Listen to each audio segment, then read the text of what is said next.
udah ini drone tuh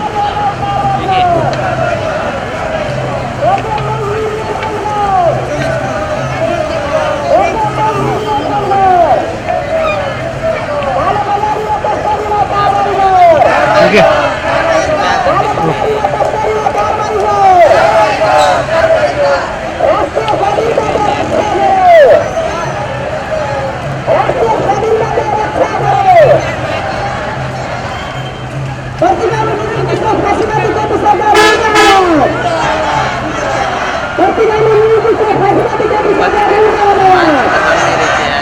oke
banner देखाउँ न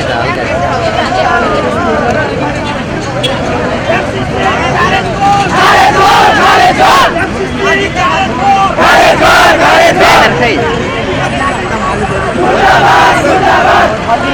बिहान देखाउनु है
सर एकछिन पछि गर्नुहोस् है म एउटा यहाँ हाम्रो कार्यक्रम त्यहीमा चाहिँ म एकछिन यहाँ साइडमा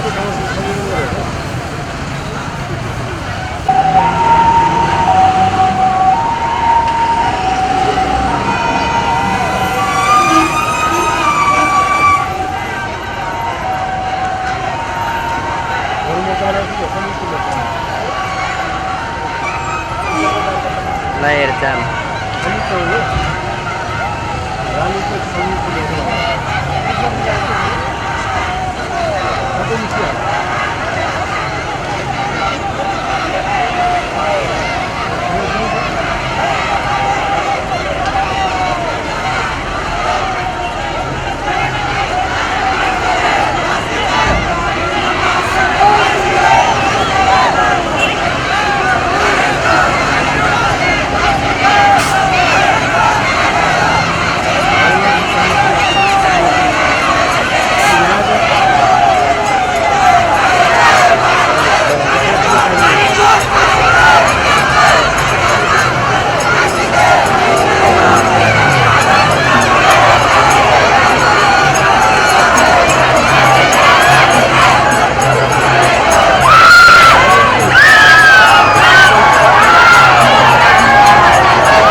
हालिमुहाली छ, यहाँ भ्रष्टाचारीहरूको हालिमुहाली छ, यहाँ तस्करहरूको हालिमुहाली छ।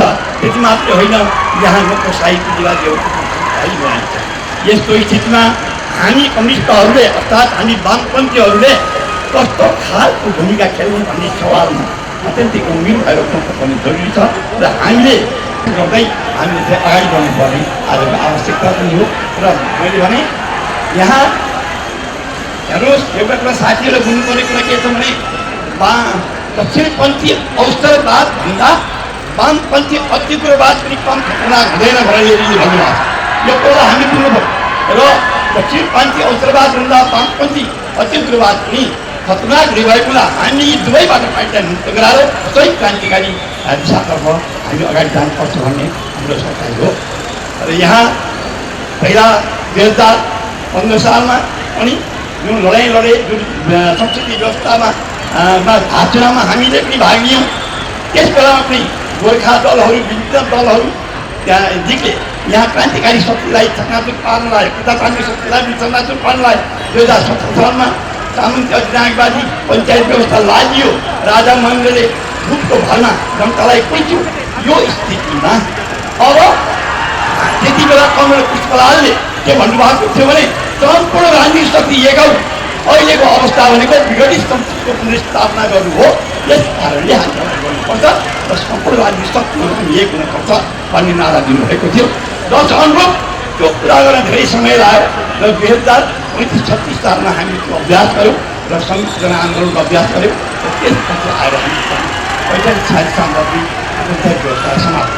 त्यसपछि पनि गणतान्त्रिक शक्ति अथवा यहरू एक भइकन गणतन्त्रको नारा दिँदै नेपालमा खास गरी वामपन्थीहरूले यो चाहिँ गणतन्त्रको स्थापनाको लागि ठुलो भूमिका निर्वाह गरेको कुरालाई इतिहासले बताइरहेको छ, देखाइरहेको छ।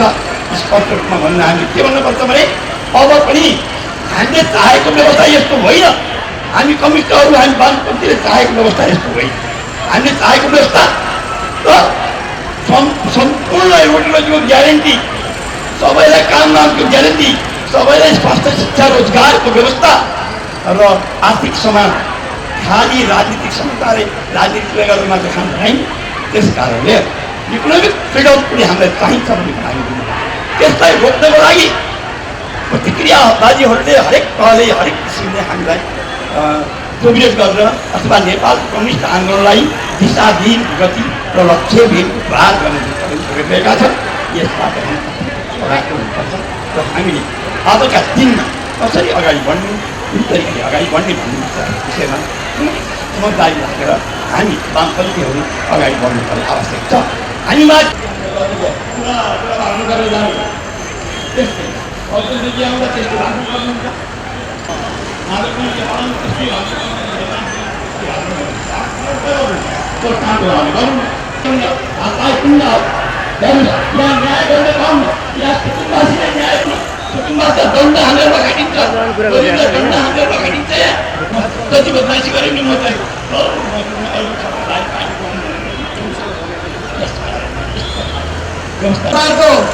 सहयोग आवश्यक हुन्छ।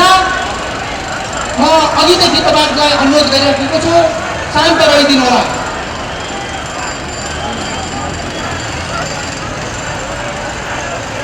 नेपाली क्रान्तिकारी आन्दोलनलाई अगाडि बढाउनका निम्ति अर्को थप वैचारिक खुराक दिनका निम्ति लाल दिशा नामक पत्रिका प्रकाशन हुन गइरहेको छ।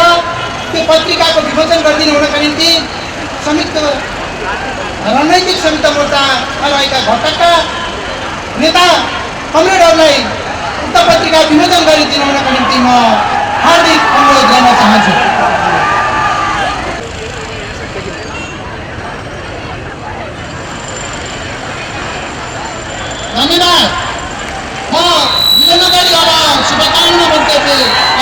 गर्ने माग स्वरूप आज यहाँ तपाईँहरूको उपस्थिति छ।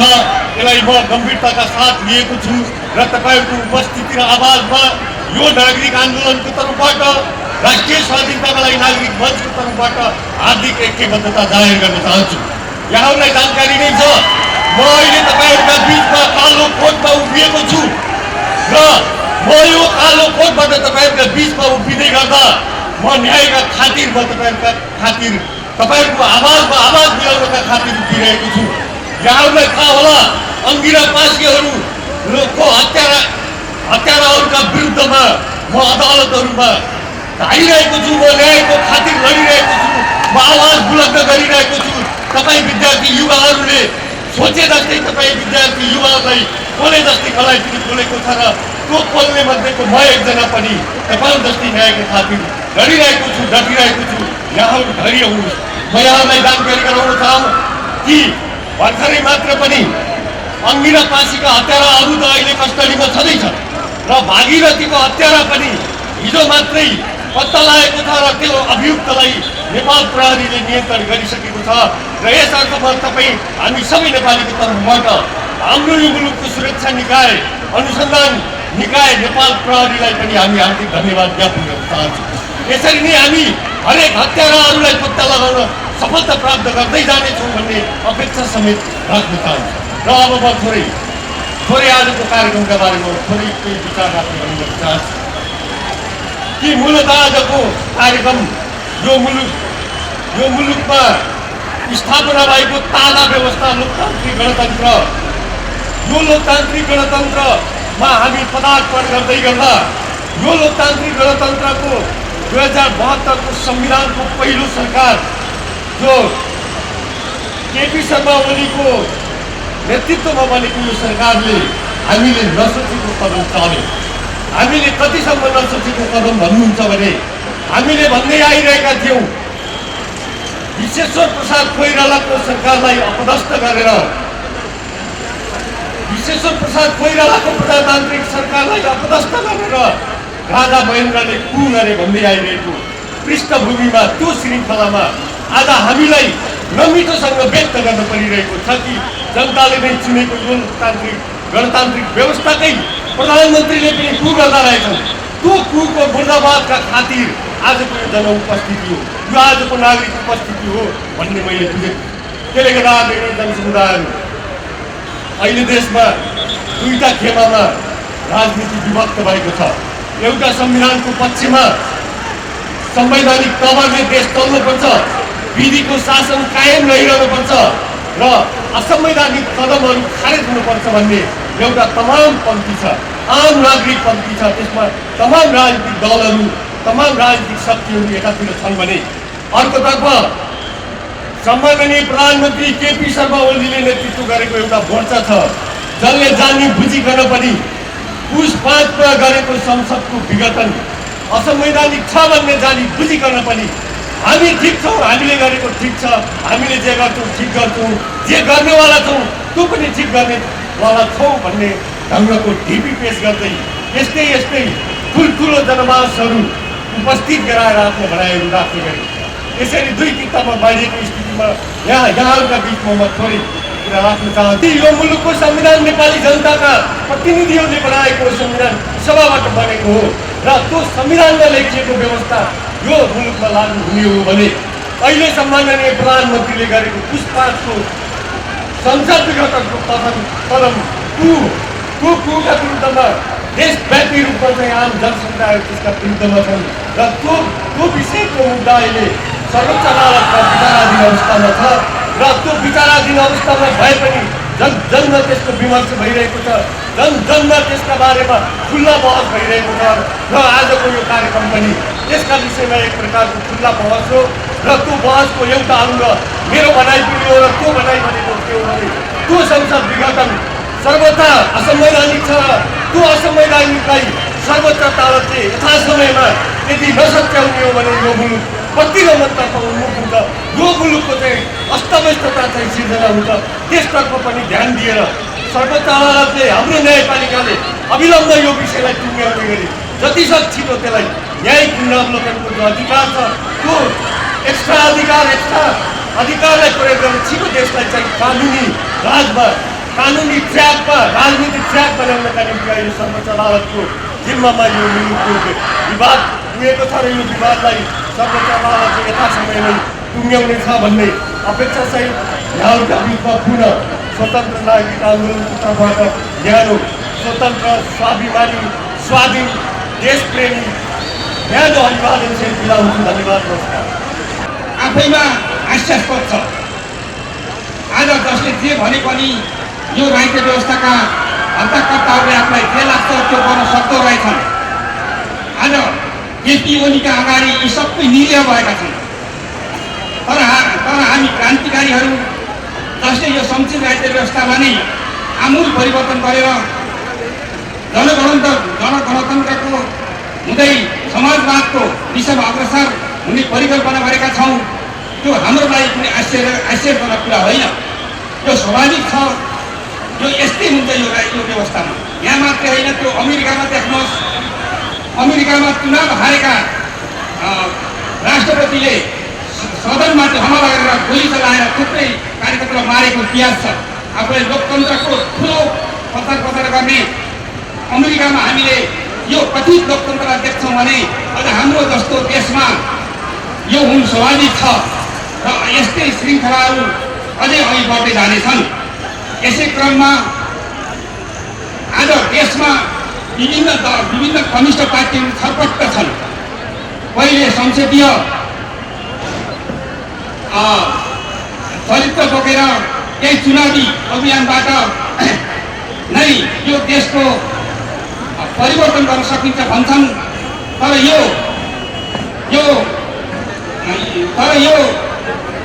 विश्वका धेरै घटनाक्रमहरूबाट पुष्ट भइसकेको छ कि यो सम्भव छैन। त्यसैले केही यो देशका क्रान्तिकारी कम्युनिस्टहरूले यसको अलावा यो संसदीय राजनीतिक व्यवस्थालाई ध्वंस गरेर जनतन्त्र जनजीविका एकदमै खतरामा परेको छ। देश आज राजनीतिक सङ्कटमा बसेको छ। यसका विरुद्ध पनि हामी क्रान्तिकारीहरू, हाम्रो दलहरू, समूहहरू हामी एकजुट गरेर जानुपर्नेछ र राष्ट्रियता जनतन्त्र जनजीविकाका सवाललाई पनि हामीले अगाडि बढाउँदै यो पार्टी यो रणनीतिक संयुक्त मोर्चा मात्र काम लाग्दैन। क्रान्तिकारीहरूको पार्टी एकता नै आजको आवश्यकता हो। त्यो दिशामा यो रणनीतिक संयुक्त अघि बढोस्, यही शुभकामना दिँदै मेरा 2 शब्द हामीले त्यो लक्ष्य सपना पुरा गर्नको निम्ति आज हाम्रो अगाडि साम्राज्यवाद छ। त्यसलाई हामी परास्त गर्न चाहन्छौँ। हाम्रो अगाडि विस्तारवादी शक्तिहरू छन्, त्यसलाई हामी परास्त गर्न चाहन्छौँ। र त्यति मात्रै होइन, हाम्रो देशको कम्युनिस्ट आन्दोलनलाई गद्दारी गरेर दक्षिणपन्थी संशोधनवादी दिशामा, पुँजीवादी दिशामा लैजाने संशोधनवादीहरूलाई हामी परास्त गर्न चाहन्छौँ। त्यसको निम्ति आज हामी सम्पूर्ण देशभक्त जनतान्त्रिक र क्रान्तिकारी कम्युनिस्टहरूलाई एउटा नयाँ ध्रुवीकरणको दिशामा गोलबन्द गर्न चाहन्छौँ। आज त्यो सपनालाई मध्यनजर राखेर जुन 4वटा दलले रणनीतिक संयुक्त मोर्चा स्थापना गर्नुभएको छ, राष्ट्रिय जागरण अभियानले त्यसलाई स्वागत र सम्मान गर्न चाहन्छ।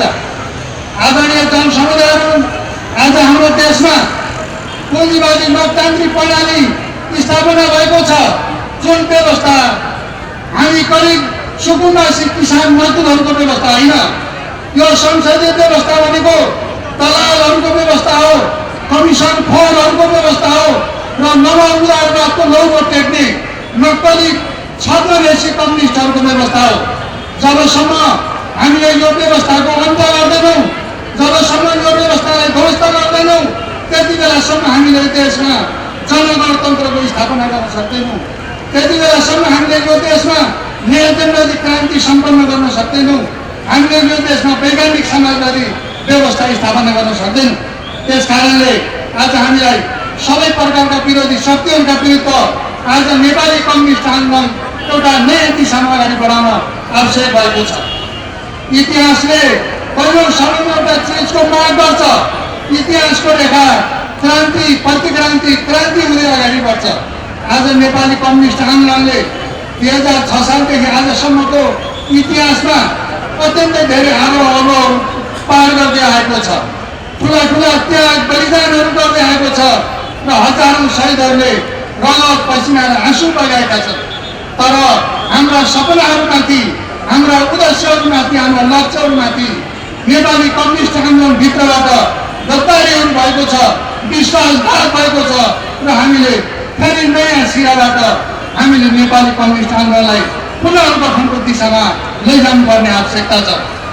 आज हामी कहाँ छौँ, कुन पार्टीमा छौँ भन्ने कुरा मुख्य होइन। हामी अब के गर्नुपर्छ, हामी कुन दिशा समातेर अगाडि जानुपर्छ र क्रान्तिकारी बाटो कुन हो भन्ने दिशामा छलफल बहस गर्दै क्रान्तिकारीहरूलाई विपरीत भयो भने शहीदहरूका पसिना खेर जाने छैनन्, हाम्रा शहीद आमाहरूका आँसुहरू खेर जाने छैनन्, सिन्दुरहरू खेर जाने छैनन् र हामीले यो देशमा, यो मुलुकमा नयाँ जनवादी गणतन्त्र स्थापना गर्न सक्नेछौँ र मुलुकलाई वैज्ञानिक समाजवादी दिशामा अगाडि बढाउन सक्नेछौँ। ऋषि कट्टेलज्यूद्वारा नेतृत्व गरिएको नेपाल कम्युनिस्ट पार्टीहरूको र आहुतिद्वारा नेतृत्व गरिएको वैज्ञानिक समाजवादी कम्युनिस्ट पार्टीको बीचमा संयुक्त रणनीतिक मोर्चा गठन भएको छ र त्यसको घोषणा काठमाडौँमा माघको 29 गते भएको थियो। घोषणा पश्चात तत्काल आज यो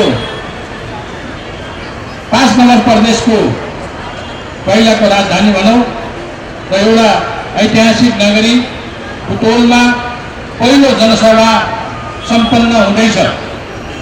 यो जनसभामा सहभागी हुन आउनुभएका तमाम न्यायप्रेमी जनसमुदायहरू र विद्यार्थी भाइ बहिनी लगायतका सबै उपस्थित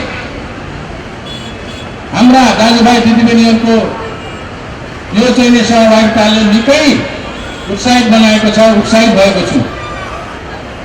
अहिले आउतेजीले लेख्नु भएको रहेछ, कम्युनिस्ट पार्टीभित्रै प्रजातान्त्रिक विकल्पको खोजी भन्ने शीर्षकमा एउटा चाहिँ आर्टिकल। साथै हामी अहिले देशमा कम्युनिस्टहरूको सरकार छ, दुईवटा पार्टी फुटे पनि तिनीहरू छुट्टिएर झगडाले अन्तर्कलहले भिन्नै यही बुटोलमा जनसभाहरू भए, आम सभाहरू भए, विरोधका सभाहरू भए। त्यो हुँदाहुँदै पनि कम्युनिस्टको सरकार हुँदाहुँदै पनि हामी कम्युनिस्ट सरकारभित्र अर्को विकल्प खोज्दैछौँ। किनभनेदेखि केपी ओलीद्वारा नेतृत्व गरिएको पूर्व एमाले, प्रचण्डद्वारा नेतृत्व गरिएको नेकपा तत्कालीन माओवादी, दुईटाको बीचमा जुन किसिमको एकीकरण भएर नेकपा बनेको थियो, त्यो नेकपा वास्तविक अर्थमा त्यो कम्युनिस्ट चाहिँ रहेन, त्यो हुन पनि होइन। त्यसकारणले सरकार बनाएर 2/3 बहुमत ल्याएर सबैभन्दा ठुलो खालको एउटा चाहिँ तपाईँको दम्भ गरेर दाबी देशमा कम्युनिस्टहरूकै बीचमा सत्ता स्वार्थ सुविधाको लागि अन्तर्कलह हुने भागभण्डाको राजनीतिमा वास्तवमा तिनीहरूले त्यसो गर्नु स्वाभाविक थियो, किनभने ती कम्युनिस्टहरू होइनन् र ती कम्युनिस्ट भइकन संसदीय व्यवस्थालाई उनीहरूले अङ्गीकार गरेका छन्। कम्युनिस्टहरूको संसदीय व्यवस्था हुन सक्दैन।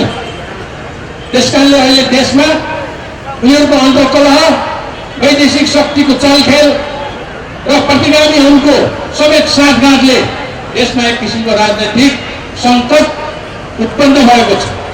यो सङ्कटबाट पार लाग्नका लागि हामीलाई कम्युनिस्टभित्रैबाट सच्चा क्रान्तिकारी कम्युनिस्टहरूको एउटा चाहिँ तपाईँको राज्य सत्ता चाहिएको छ।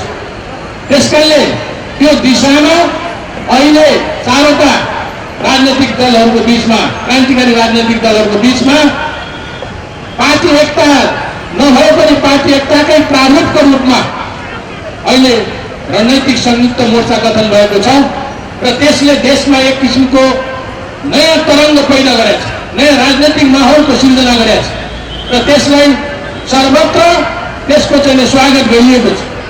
र नेपाली जनताले मुक्ति चाहन्छन्, देशले स्वतन्त्र चाहन्छ र अहिलेको चाहिँ तपाईँको देश र जनताको मुक्ति यिनै चाहिँ तपाईँको क्रान्तिकारी राजनैतिक दलहरूको संयुक्त रणनीतिक मोर्चा र त्यसप्रति आस्था राख्ने, त्यसलाई त्यसका सिद्धान्त नीति दर्शनप्रति विश्वास गर्ने र छरिरहेका अन्य क्रान्तिकारी घटकहरू छन्, तिनीहरूको समेत पनि गोलबन्द भएर चाहिँ मुक्ति दिन सकिन्छ। त्यस कारणले अहिले यो चाहिँ रणनैतिक संयुक्त मोर्चाको जनसभा यहाँ भएको छ, यसपछि धनगढीमा हुँदैछ, त्यसपछि पूर्वको इतहरीमा हुँदैछ। यसले देशमा नयाँ किसिमको राजनैतिक तरङ्ग खोलेको छ। क्रान्तिकारीहरूप्रति जनताको श्रद्धा, जनताको आस्था, जनताको विश्वास त्यो बढ्दैछ र आजैको जनसहभागिताले पनि हामीलाई के देखाउँछ भनेदेखि जनताहरू विकल्प चाहन्छन्। देशले विकल्प खोजिरहेको छ, क्रान्ति खोजिरहेको छ, फेरि चाहिँ अर्को जनआन्दोलनको माग गरिरहेको छ। जतासुकै अस्तव्यस्त छ, जहाँ पनि भ्रष्टाचार छ, यहाँ हत्या, हिंसा, बलात्कारहरू दिन प्रतिदिन गरिरहेछ। निर्मला बन्द र भागीरथी हत्याको जुन किसिमको पछिल्लो संस्करण बलात्कार, हत्या, हिंसाको भयो, त्यो समेत पनि देशमा शान्ति सुरक्षा दिन नसक्ने, देशमा अनन्तन काम गर्न नसक्ने र गरिब जनताहरूको कुनै किसिमको एउटा सुख सुविधा, उनीहरूको जीवनप्रति खेलवाड गर्ने अहिलेको यो ओलीको सरकारबाट, अहिलेको चाहिँ तपाईँको अर्को संसदीय व्यवस्थाको पुनर्गठनबाट, पुनर्स्थापनाबाट त्यो कदापि सम्भव छैन। त्यसकारणले हामीलाई अहिलेको संसदीय व्यवस्थाको विकल्पमा नयाँ राज्य व्यवस्थाको, नयाँ चाहिँ राजनैतिक व्यवस्थाको हामीलाई आवश्यकता छ। त्यो भनेको हामीले सङ्घीय गणतन्त्र भनेछौँ, त्यो भनेको हामीले वैज्ञानिक समाजवादी व्यवस्था भनेछौँ। त्यो प्राप्तिको लागि सबै क्रान्तिकारी घटकहरू एक ठाउँमा आउनुपर्छ र अहिलेको जो अस्तव्यस्त भ्रष्टाचारी यो चाहिँ कमिसनखोरी, दलाल, नोकरशाही चाहिँ राज्य सत्तालाई र राज्य सरकारलाई परास्त गर्न आवश्यक छ। त्यसको लागि सम्पूर्ण न्यायप्रेमी जनसमुदायलाई, क्रान्तिकारी जनसमुदायलाई गोलकुण्ड हुन आह्वान गर्दछु। र म पछिल्लो एउटा चाहिँ सानो चाहिँ कुरोमा म केही स्मरण गर्न चाहन्छु, केही कुराहरू भन्न चाहन्छु भनेदेखि अहिलेको राज्य व्यवस्थाले, अहिलेको सरकारले जनताको कुनै किसिमको सुख दुःख, उनीहरूको जीवनसँग सम्बन्धित जनतन्त्र जनजीविकाप्रति सरकार छैन। अहिले विकासको नाममा, यातायातको नाममा, सडक विस्तारको नाममा जनतालाई उठिवास लगाउने काम भएको छ। काठमाडौँमा खोक्नाका नेवारहरूलाई त्यहाँको ऐतिहासिक समुदाय, उनीहरूको एन्सेस्ट्रल ल्यान्ड भनिन्छ, जुन किसिमको पुर्खौली भूमिहरूबाट विस्थापित गरिदिन्छ। यही बुटौलमा पनि हेर्नुहोस्, यो अर्थव्यवस्थाको नाममा अहिले पनि यो चाहिँ तपाईँको बुटौल नगरीमा यहाँ घरहरू भत्काइएको छ, जताभावी चाहिँ तपाईँको यहाँ चाहिँ तपाईँको ध्वस्त पारिएको छ, अव्यवस्थित थियो, सबैले मिचेका थिए, त्यसैले भत्काउन आवश्यक छ, सडक विस्तार गर्न आवश्यक छ भन्ने बहानामा यहाँ पनि चाहिँ तपाईँको उठिवास लगाइएको छ। म भन्न चाहन्छु, यदि यहाँका जनताहरूले त्यो खालले अव्यवस्थित तरिकाले बलजफ्ती कब्जा गरेका थिए भनेदेखि अहिलेसम्म उनीहरू योजिएको राज्य सरकारले के हेऱ्यो? पहिला नै यस्तो गर्नुपर्ने थिएन। अहिले जनताका कतिपय त्यही एउटा घरको नाममा, त्यही घरलाई चाहिँ तपाईँको विभिन्न खालको चाहिँ व्यवसाय चलाएर जीविका चलाएका जनताहरू पनि होलान्। कसैको दुई चारवटा होला, उनीहरू बस्न सक्छन्। कसैको एउटा मात्रै घर भएकाहरूको चाहिँ जुन किसिमको चाहिँ तपाईँको एउटा आपत्तिजनक व्यवस्थाको चाहिँ सुरुवात गरिएको छ, त्यो हामीले त्यसलाई कदापि सहन गर्न सक्दैनौँ, हामीले त्यो सहनु पनि हुँदैन। त्यसकारणले सडक विस्तारको नाममा, विकासको नाममा जनतालाई उठिवास लगाउने काम अहिलेको राज्य सरकारले त्यो गरेको छ। त्यो जाने निर्णय छ, त्यो घृणित कार्य हो। त्यो राज्य सरकारको कुनै किसिमको दायित्वभित्र पर्दैन। यो सरकार त जनतालाई दुःख दिएर, युवाहरूलाई विदेशमा लखेटेर, अनि यहाँका चाहिँ तपाईँको सोझा सजाहरूको भूमि अधिग्रहण गर्ने, घरवासहरू चाहिँ तपाईँको भत्काएर उठिवास लगाउने, यस्तो खालको चाहिँ कामहरू चाहिँ गरिरहेछ। त्यसकारणले जनताहरूले यी कुराहरूमा पनि ध्यान दिनुपर्छ। यस्ताको विरुद्ध रणनीतिक संयुक्त मोर्चाले पनि आफ्ना चाहिँ आवाजहरू सम्बन्धित ठाउँमा बुलन्द गर्नेछन् र जनताहरूलाई न्याय दिलाउनेछन् भन्ने म चाहिँ आशा गर्न चाहन्छु। यति भनिकन म फेरि पनि यो रणनीतिक संयुक्त मोर्चाको सदा चाहिँ तपाईँको सफलताको कामना गर्दै आम तमाम न्यायप्रेमी, क्रान्तिकारी, देशभक्त जुन राष्ट्रवादी शक्तिहरू छन्, राजनैतिक शक्तिहरू, व्यक्तिहरू छन्, ती सबै एक ठाउँमा चाहिँ गोलबन्द हुन र अहिलेको कम्युनिस्ट पार्टी भनौदाहरूको विकल्पको रूपमा सच्चा क्रान्तिकारी शक्तिको चाहिँ निर्माण गर्न म चाहिँ यहाँलाई शुभकामना दिँदै म बिदा हुन्छु। हवस्, धन्यवाद, लाल सलाम। डाक्टर पवन गुरुङज्यूलाई, साथीहरू, अब हामी एउटा सैना महिनाबाट आउनुभएका थारू समुदायका त्यहाँ 8 र 10 नम्बरबाट आउनुभएका थारू समुदायका कलाकार साथीहरूलाई आफ्नो मौलिक झाँकी 5 मिनटभित्र छिटोभन्दा छिटो प्रस्तुत गरिदिनु हुनका निम्ति हार्दिक अनुरोध गर्न चाहन्छौँ। यसो यहाँ पछाडि छेकियो अरे अलिकति साइडबाट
यद्यपि हामी यस्ता झाँकीहरूको एउटा मौलिक संस्कृतिहरूको हामी पक्षपाती हौँ। अब म ढिला नगरी अन्य वक्ता साथीहरूलाई बोलाउन गइरहेको छु।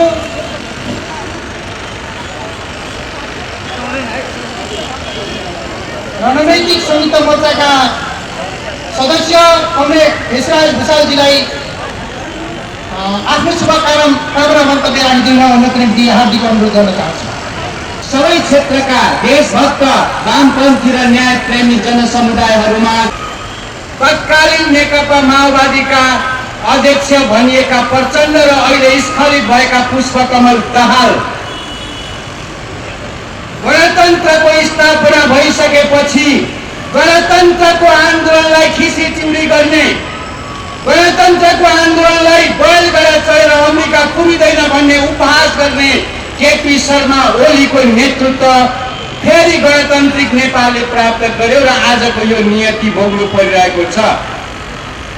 हजुर आन्दोलनहरू उठ्छन्, नेतृत्वले जब जनताका छोराछोरीहरूको बलिदान हुन्छ त्यति बेलासम्म बहादुरीका साथ विज्ञप्ति जारी गर्ने र नेतृत्वले बलिदानको कोटा चुक्ता गर्नुपर्ने अवस्था आयो भने आत्मसमर्पण गरेर पुरानो सत्तासँग सत्ता र कुर्सीको बार्गेनिङ गरेर जाने यो तितो इतिहासबाट नेपाली जनताले अब मुक्ति पाउनुपर्छ। अबको आन्दोलनले त्यो खालको पीडा भोग्नु हुँदैन। हामी यो भनिरहेका छौँ, देश यो दलाल पुँजीवादी संसदीय व्यवस्थाबाट सम्भव छैन। यो संविधानबाट स्थिरता, शान्ति र समृद्धि छैन। जनताको घाँस बाँस कपास शिक्षा स्वास्थ्य रोजगारको सम्भव छैन। हामीले भनेकै हौँ, हामी चारवटा दलहरू जो आबद्ध राजनीतिक मोर्चा छ यसले पहिलेदेखि नै यी कुराहरू हामीले गम्भीरताका साथ उठाएका थियौँ। तर आज लाखौँ लाख युवाहरू विदेशी खाडीको मुलुकमा रोजगारीको सिलसिलामा जान्छन् र रातो बाकसमा फर्केर आउन आज पनि विवश छन्। आज पनि हाम्रा दिदीबहिनीहरू बम्बईका काल कोठरीदेखि लिएर देशभित्रका बलात्कार र हत्याकाण्डको शिकार हुन विवश र बाध्य छन्। आज पनि हाम्रा सुकुम्बासी बस्तीहरू जग्गाको लालपत्ता दिन्छौँ भन्दै कहिले ओलीको कहिले प्रचण्डको जुलुसमा नारा लाउँदै हिँड्न विवश छन्। आज पनि सुकुम्बासीहरूका छात्राहरू उठाइँदैछ। घरबार विहीनहरूको कुनै व्यवस्था गरिएको छैन। नयाँ व्यवस्था आयो, नयाँ व्यवस्थाले पुरानो व्यवस्था भन्दा फरक के गर्यो जनताहरू प्रश्न गरिरहेका छन्। त्यसैले त तिम्रो संसद रहोस् कि जाओस् आम जनतालाई कुनै चासो र चिन्ता छैन। तिम्रा वरिपरिका ठेकेदार, तस्कर, भूमाफिया, काला बजारिया, निजीकरण र व्यापारीकरणबाट जनतालाई लुटिरहेका साउ महाजनहरू तिम्रो पछि लागेका होलान्। तर आम जनताले तिम्रो संसद रहोस् कि जाओस् खासै चासो देखाएका छैन। आम जनतालाई चासो हुनु पनि किन? यो संसदीय व्यवस्थाको पुनर्बहाली भए पनि र यसको फेरि निर्वाचन भए पनि राष्ट्रिय स्वतन्त्रता, राष्ट्रिय स्वाधीनता, जनताका अधिकार, जनजीविकाको सुनिश्चितता सम्भव छैन। राष्ट्रियताको पक्षमा दरोसँग उभिने असमान सन्धि सम्झौताहरूलाई खारेज कर भनेर नारा लगाउने कम्युनिस्ट पार्टीमाथि प्रतिबन्ध लगाइन्छ। भ्रष्टाचारीलाई कारवाही गर भन्दा कम्युनिस्ट पार्टीमाथि कारवाही गरिन्छ र प्रतिबन्ध लगाइन्छ। कर छली गर्ने दलाल लिन पुँजीवादीहरूमाथि कारवाही गर यो भन्दा पार्टीमाथि प्रतिबन्ध लगाइन्छ। झुटा मुद्दामा फसाइन्छ। बार बार अदालतले रिहा गर्दाखेरि पनि झुटा मुद्दा लगाएर फेरि पनि यातना दिने काम गरिन्छ, जेल सजाय दिने काम गरिन्छ। खै त तिमीले अदालतको सम्मान गरेको? बडा कानुनी राज्यको राग हलाप्नेहरू ओली र ओलीका भागहरू हो। तिनीहरूले कानुनी राज्यको पालना गरेको हो भने सर्वोच्च अदालतले रिहा गर्न आदेश दिएका नेता र कार्यकर्ताहरूलाई किन फेरि झुटा मुद्दामा फसाउँदै जेल हाल्दै गर्छौ? यसको जवाब एक दिन नेपाली जनताले तिमीसँग लिनेछन्। त्यस कारणले झुटा मुद्दा लगाउने कुरामा अब म सुरक्षा निकायका हाम्रा जिम्मेवार व्यक्तिहरूलाई मुठ्ठीभर दलाल पुँजीपतिहरूका गैर कानुनी आरोपहरूलाई सही ठान्दै तिनैको लहलहीमा लाग्ने होइन, कानुन र संविधानको पालना गर्दै आफ्नो जिम्मेवारी पुरा गर्नुहोस् र जनतामाथि धरपकड आतंक मचाउने काममा नलाग्नुहोस्, हाम्रो यो विनम्र आग्रह छ। जबसम्म यो देशमा राष्ट्रिय स्वाधीनताको रक्षाको निम्ति असमान सन्धि सम्झौताहरू खारेज हुने छैनन्, जबसम्म हाम्रा नदी नाला वन जङ्गल राष्ट्रिय सम्पत्तिहरू हाम्रा मातहत हुने छैनन्, जबसम्म यो देशमा राष्ट्रिय पुँजीको विकास गरिने छैन, जबसम्म दलाल पुँजीवादको अन्त्य गरेर यो कमिसनखोरी सुदखोरी निगम पुँजीवादी पुँजीको परिचालन होइन, राष्ट्रिय पुँजीको परिचालन गरेर राष्ट्रिय उद्योगहरूको विकास गर्नका निम्ति बेचिएका उद्योगहरू खारेज गरिएका उद्योगहरू सञ्चालन गरेर रोजगारीको ग्यारेन्टी गर्ने व्यवस्था हुँदैन, तबसम्म दलाल पुँजीवादले नाफा आर्जन गरेर खाने पुँजीवाद पनि होइन। यो त कमिसनमा बाँच्ने पुँजीवाद हो। यसले देशका अस्मिताहरू बेच्छ र कमिसनमा बाँच्छ। यसकारण अबको निकास संसदीय व्यवस्थाको पुनर्स्थापना वा निर्वाचन होइन, अबको निकासका निम्ति विगतको समीक्षा सभा गरौँ, देशभक्तहरू वामपन्थीहरू सच्चा लोकतन्त्रवादीहरू एक ठाउँमा आउँ र देश र जनताका एजेन्डाहरूमा छलफल गरौँ। पद र कुर्सीको लागि होइन, जनताका मागहरू जनताका हितहरू घाँस बाँस कपास शिक्षा स्वास्थ्य रोजगारका सवालमा राष्ट्रिय स्वाधीनताका सवालमा विगतका कमी कमजोरीहरूलाई सुधार्दै एउटा समीक्षा सभाको आयोजना गरौँ र त्यसले एउटा अन्तरिम संयुक्त सरकार निर्माण गरेर अगाडि बढौँ र यो देशलाई शान्ति समृद्धि र विकासको बाटोमा जाने सुनिश्चितता कायम गरौँ। हामी यो भनिरहेका छौँ। यदि यो हाम्रो आग्रहलाई यो जनताको मागलाई व्यवस्था गरियो भने यो देश असफल दिशातिर जानेछ, यो देश विदेशीहरूको मैदान बन्नेछ। त्यो एमसीसी पास गर्न नपाएर संसद विघटन गर्ने ओलीले भोलि एमसीसी पास गरेर अमेरिकी सेनाहरूलाई परेड खेल्ने रणभूमि यहाँ बनाउँदैछन्। यसले गर्दा अब सबै देशभक्तहरू जुनसुकै पार्टी विचार आस्था जहाँसुकै रहेको भए पनि एक ठाउँमा एक ढिक्का भएर अगाडि बढ्नका निम्ति म सबैसँग यो मोर्चाको तर्फबाट हार्दिक अपिल र अनुरोध गर्दै र यो कार्यक्रम भव्य रूपमा सम्पन्न हुनेछ र हाम्रा अग्रज नेतागणले यहाँ तपाईँलाई सम्बोधन गर्नुहुनेछ। बाँकी कुराहरू हामी क्रमशः हाम्रा आगामी कार्यक्रमहरूमा व्यक्त गर्दैछौँ र मलाई यस समय सिद्धिएको चित आइसकेको छ। त्यसैले म अनुशासनलाई पालन गर्दै मेरा भनाइहरूलाई यही अन्त गर्ने अनुमति चाहन्छु। हस्त क्रान्तिकारी लाल अभिवादन। बेला मैले भनेको थिएँ कि यो देशको संसदीय व्यवस्था पूर्ण रूपले असफल भयो। त्यही भएर तपाईँले ठिक समयमा नेपालका 4वटा क्रान्तिकारी पार्टीहरू मिलेर एउटा रणनीतिक संयुक्त मोर्चा निर्माण गर्नुभयो र मैले त्यहाँ भनेको थिएँ कि तपाईँहरूले अब यो देशको विकल्प दिनुपर्छ। मैले भनेको थिएँ साँच्चै नेपालमा क्रान्ति गर्ने हो भने, साँच्चै नेपाली जनतालाई मुक्त गर्ने हो भने अब नयाँ तरिकाले सडकमा आउनुपर्छ। सम्पूर्ण क्रान्तिकारी एक भएर सडकमा आउनुपर्छ। त्यसको पहिलो कास्टिङ आयो मैले यहाँ देखेँ। यो कास्टिङ बुटोलबाट सुरु भएको छ। त्यसको लागि यहाँ सम्पूर्ण जनसमुदायमा हार्दिक धन्यवाद ज्ञापन गर्न चाहन्छु र शुभकामना व्यक्त गर्न चाहन्छु। जहाँ संसदीय व्यवस्थाको कुरा हो, मान्छेहरू भनिरहेको छन् अहिले पनि यो संसदीय व्यवस्थाको विकल्प छैन। मलाई के भन्नु मन लाग्यो, के नेपालमा संसदीय व्यवस्थाको विकल्प छैन?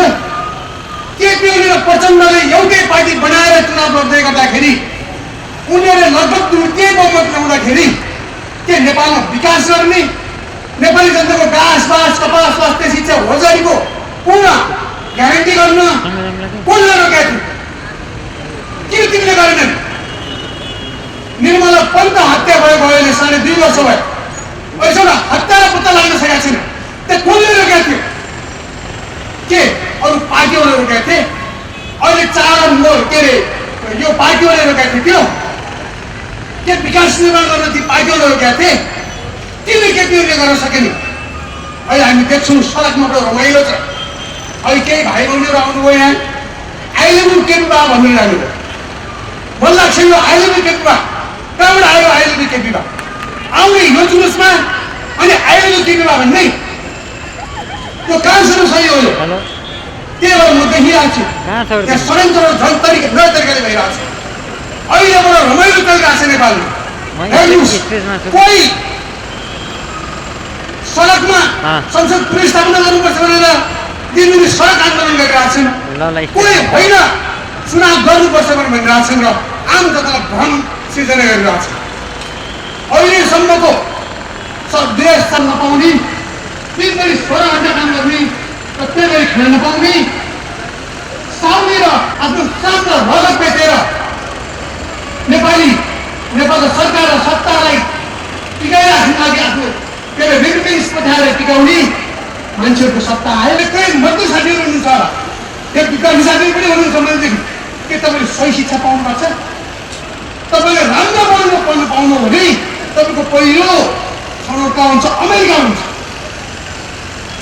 अहिले त्योभन्दा अहिले 5 साल पाउनु तपाईँको छनौटका हुन्छ बेलायत हुन्छ अस्ट्रेलिया हुन्छ एकदम 5 साल आफ्नो शिक्षा पाउनु भने तपाईँको कहाँ हुनुपर्छ मलेसिया साउदी कतार जहाँ 48-50 डिग्री सेल्सियसको तापक्रम हुन्छ त्यहाँका सुदूरको मान्छे प्राण मरिराखेका हुन्छ यसको लागि यो संसदीय व्यवस्था ल्याए हो यसको लागि 2025 30,000 आन्दोलन गरे हो यसको लागि नेपाली जनताले 10 वर्ष जनयुद्ध गरे हो हामीसँग सोच्तर्फ मैले अस्ति पनि बनाएको आयोजन दोहोऱ्याउँछु केटीहरूले अस्ति भव्य कार्यक्रम फाल्गुनी गतिको दिन गर्नु हामीले हेऱ्यौँ योभन्दा कयौँ गुणा ठुलो थियो हामीले टिभीमा हेऱ्यौँ के केटीबाले त्यहाँ लिपुलेट लिम्पिया धुरा काला पानी दिन सक्नुभयो दिन्छु भन्नुभयो दिनु भएन यसले के देखाउँछ भने नेपाली जनता फेरि नयाँ तरिकाले उठ्नु जरुरी छ मैले देखेँ मैले अस्ति भने नि लिपुलेटजीलाई तपाईँ सडकमा आउनुहोस् तपाईँ सडकमा आन्दोलन गर्नुहोस् सच्चै नेपाली जनताको मुक्ति चाहनुहुन्छ भने तपाईँ सडकमा आउनुहोस् भनेर म अहिले पनि भन्छु मैले देखेँ उहाँहरू सडकमा आउँदै हुनुहुन्छ त्यो बेला नेपालको शासक के दमन गर्ने उहाँ शान्तिपूर्ण गरी सडकमा आउँदै हुनुहुन्छ उहाँलाई आउनु दिनुपर्छ प्रतिस्पर्धा खुल्ला प्रतिस्पर्धा गरेर दिनुपर्छ उहाँहरू सडकमा आउँदै हुनुहुन्छ म अहिले पनि भन्छु तपाईँ सडकमा आउनुहोस् जनता आउँदो रहेछ त जनता आयो त त्यो भात खान पनि जनता आशा राखिदिनु मलाई के 1050 रुपियाँ लिन पनि जनता आशा राखिदिनु मलाई त्यही भएर मैले भन्ने कुरा के हो भने म धेरै नबोलौँ मैले भन्ने कुरा के हो भने यो संयुक्त रणनीतिक संयुक्त मोर्चाको जुन कार्यक्रम छ मलाई बोलाउनु म यहाँसम्म आएँ मैले बोल्न सकेको बोलाउन नसके तपाईँको पछाडि भए पनि म ताली लगाएर भए पनि यो कार्यक्रममा समर्थन गर्छु म यति भन्दै अहिले यहाँ बिदा हुन्छु त्यसका अध्यक्ष संयोजक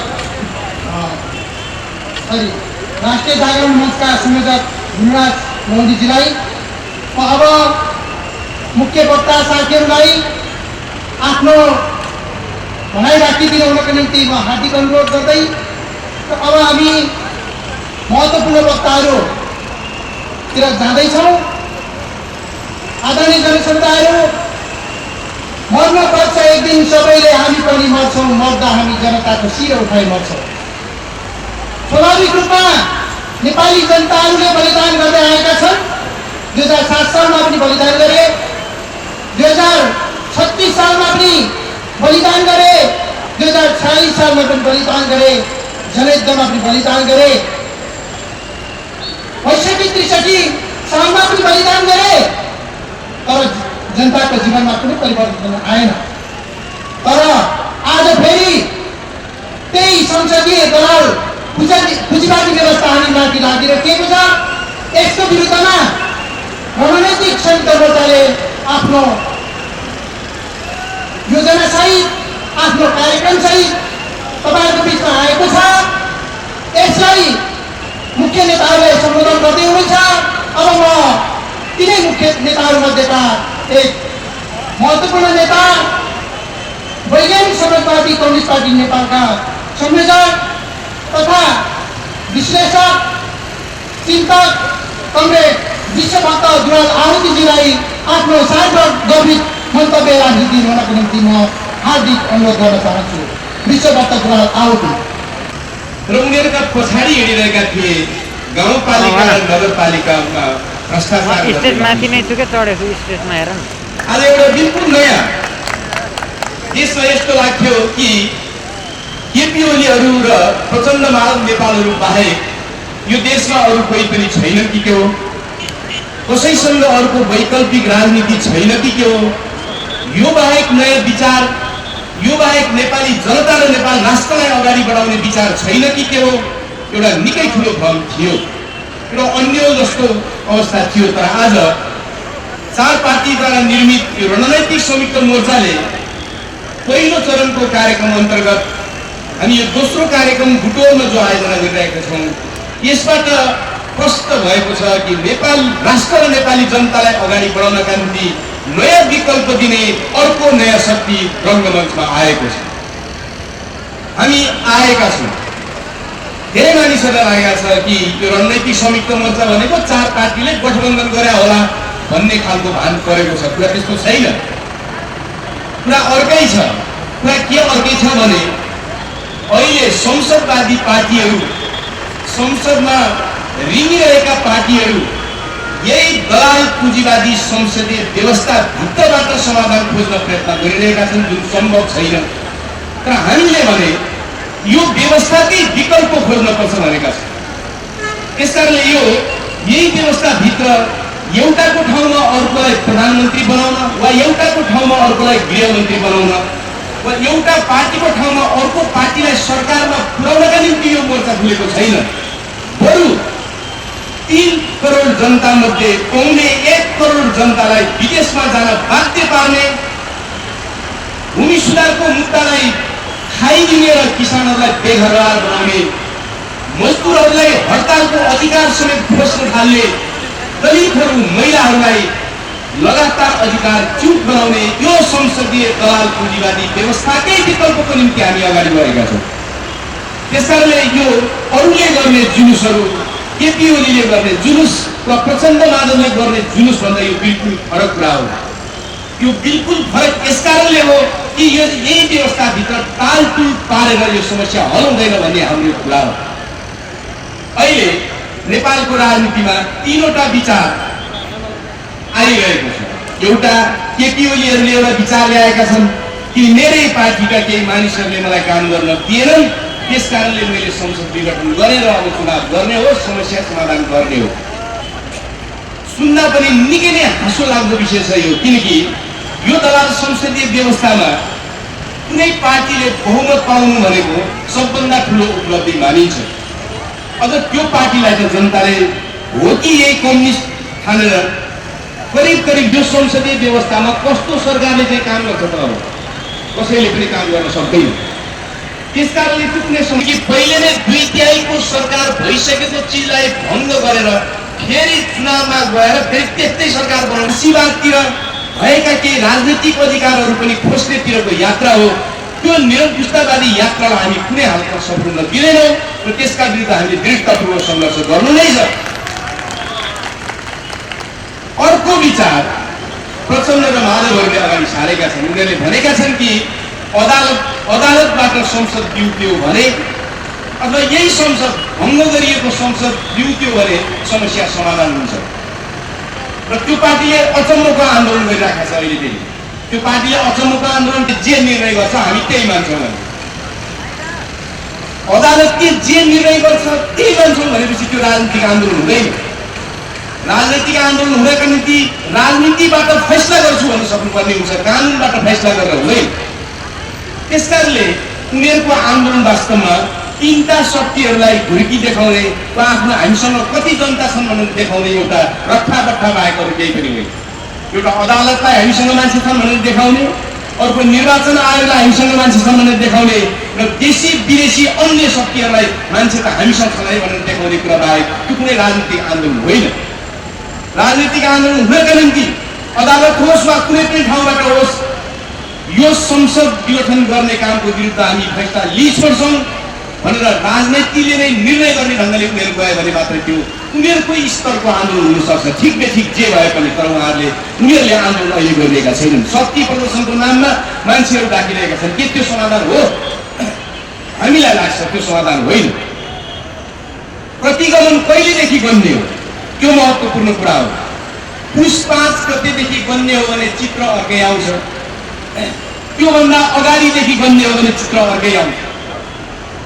कुनै पनि प्रतिगमनको बारेमा हिसाब राख्नका निम्ति अग्रगामी परिवर्तनका नेपाली समाजको आकांक्षा र सपना के थियो भनेर हिसाब गर्नुपर्ने हुन्छ। सबभन्दा पहिले विक्रम सम्वत 1990 को हाराहारीदेखि नेपाली समाजमा सामन्तवादका विरुद्ध सङ्घर्ष भयो। 7 सालमा परिवर्तन, फेरि पञ्चायत, 36 सालको विद्रोह, फेरि 46 साल, फेरि जनयुद्ध, फेरि 62-63 को जनआन्दोलन, साथसाथमा मधेस आन्दोलन, महिलाहरूको आन्दोलन, दलितहरूको आन्दोलन, जनजातिहरूको आन्दोलन, मुस्लिम लगायतका सम्पूर्ण उत्पीडित समुदायहरूको आन्दोलनबाट पहिलो संविधान सभामा पुग्दाखेरि नेपाली समाजका सम्पूर्ण आकांक्षाहरू, सम्पूर्ण परिवर्तनका मुद्दाहरू पहिलो संविधान सभामा फ्याँकिन पुगेका थिए। नेपाली समाजको अग्रगामी परिवर्तनको आशा सबभन्दा माथि कहिले पुगेको थियो भने त्यो पहिलो संविधान सभामा पुगेको थियो। त्यसमा जनयुद्धबाट व्यक्त भएका सम्पूर्ण मुद्दाहरू पनि त्यहाँ पुगेका थिए, जनआन्दोलन र उत्पीडित समुदायका मुद्दाहरू पनि त्यहाँ पुगेका थिए। तर पहिलो संविधान सभाबाट नेपालका मजदुरहरू, नेपालका किसानहरू, नेपालका महिलाहरू, नेपालका दलितहरू, जनजातिहरू, नेपालका मधेसीहरू र सम्पूर्ण उत्पीडित समुदायको मुद्दा, परिवर्तनका अग्रगामी आकांक्षाहरू नयाँ ढङ्गले सम्बोधन हुने सम्भावना पैदा भएपछि पहिलो संविधान सभालाई विभिन्न प्रपञ्च रचेर विघटन गरियो। पहिलो प्रतिगमन त्यहीबाट सुरु भएको, त्यहाँबाट सुरु भएको प्रतिगमन। किनकि प्रतिगमनलाई हिसाब गर्नका निम्ति अग्रगामी सपनाहरू के थिए भनेर हिसाब गर्नुपर्ने हुन्छ। अग्रगामी सपनाहरूलाई बिर्सेर प्रतिगमनको कुरा गरेर कुनै अर्थ छैन। पुस 5 गतेदेखिको प्रतिगमन त्यो राजनीतिक रूपमा प्रकट भएको प्रतिगमन मात्रै हो। त्यसको जगमा संविधान सभाको पहिलो संविधान सभा विघटन भएदेखि नै एउटा किताब पढिराख्नु पर्दैन, धेरै ठुलो बहस चलाइराख्नु पर्दैन। एउटा कुरा बुझे पुग्छ, त्यो के भने देशभित्र आवश्यक सामान केही पनि उत्पादन नगर्ने, विदेशमा उत्पादन गरेर ल्याएको सामानलाई यहाँ वितरण मात्रै गरेर कमिसन र नाफा खाने जुन व्यवस्था हो त्यसलाई भनिन्छ दलाल पुँजीवाद। देशभित्र उद्योग नभइसकेपछि, देशभित्र व्यवसाय नभइसकेपछि अनिवार्य रूपमा व्यवसाय गर्नका निम्ति नेपालीहरू विदेश जानै पर्ने हुन्छ। अहिले नेपालीहरू 1.25 करोड जति नेपालीहरूले नगद नेपालमा ल्याइरहेका छन् विदेशमा काम गरेर। तर देशभित्र त्यो छिर्ने बित्तिकै आइएमईबाट आओस् वा खल्तीमा बोकेर ल्याऊ, देशभित्र छिर्ने बित्तिकै त्यो पैसा फर्केर फेरि उतै जान्छ, विदेशै जान्छ। यो हो दलाल पुँजीवाद। यो दलाल पुँजीवादी व्यवस्था जो संविधान मार्फत निर्माण गरियो, पहिलो प्रतिगमन त्यहीबाट सुरु भयो। किनकि केपी ओलीहरूले, प्रचण्डहरूले भने हामी 2-3 वर्षमा उर्लम्तै समृद्धि गरिदिन्छौँ, तर त्यो सम्भव थिएन। किन सम्भव थिएन भने जुन देशमा उत्पादनै नगर्ने र विदेशबाट ल्याएर वितरण मात्रै गर्ने त्यस्तो पुँजीवादले समृद्धि आजको दुनियाँमा कहीँ पनि सम्भव थिएन र यहाँ पनि भएन। उनीहरूले के बनाउन थाले? उद्योग बनाउन थालेनन्। उनीहरूले 28 तले टावर बनाउन थाले। जहाँ जहाँ खर्च गर्ने हो त्यो खर्च गर्ने ठाउँ बनाउन थाले, जहाँ जहाँ आम्दानी गर्ने हो त्यहाँ आम्दानी गर्ने ठाउँ कहीँ पनि बनेन। घरवा बनाउने, पार्क बनाउने, टावर बनाउने भनेको सबै खर्च गर्ने ठाउँ हो, आम्दानी गर्ने ठाउँहरू होइन। यो दलाल पुँजीवादले आम्दानी गर्ने ठाउँ निर्माण गर्दैन, बरु खर्च गर्ने ठाउँ मात्रै निर्माण गर्छ। त्यसबाट उनीहरूले जो समृद्धि ल्याइदिन्छु भनेका थिए त्यो सम्भव नै थिएन।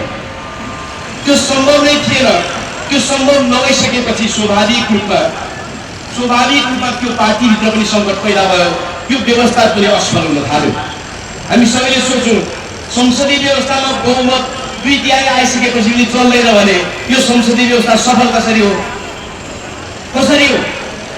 यो संसदीय व्यवस्थामा बहुमत आएपछि सरकार बन्छ, 2/3 आएपछि 5 वर्षसम्म सुरु चल्छ भनिसकेपछि 2/3 आउँदाखेरि पनि सरकार चल्दैन भने यो सरकार असफल भएको हो कि व्यवस्था असफल भएको हो? व्यवस्था नै असफल भएको हो।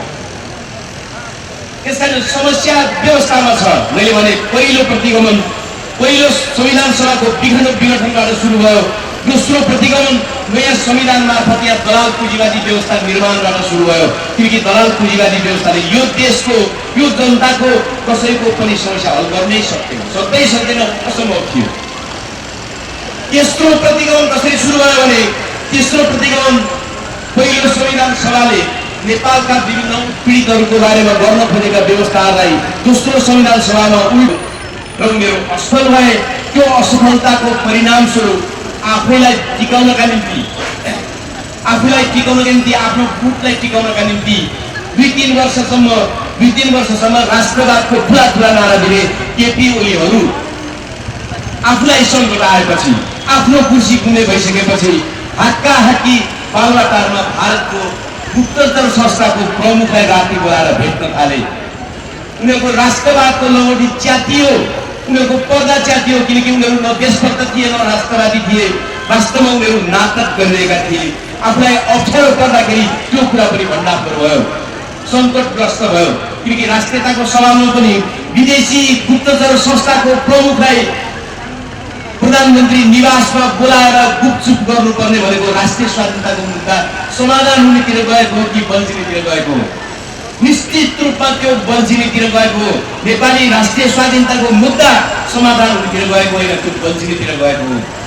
आज चाहिँ केही पद र पदवी जोगाउनलाई हिँडेको जमात हुन्थ्यो, त्यो अहिले पनि संसदवादी पार्टीका पछाडि हिँडेको दलको त्यस्तै नै हो।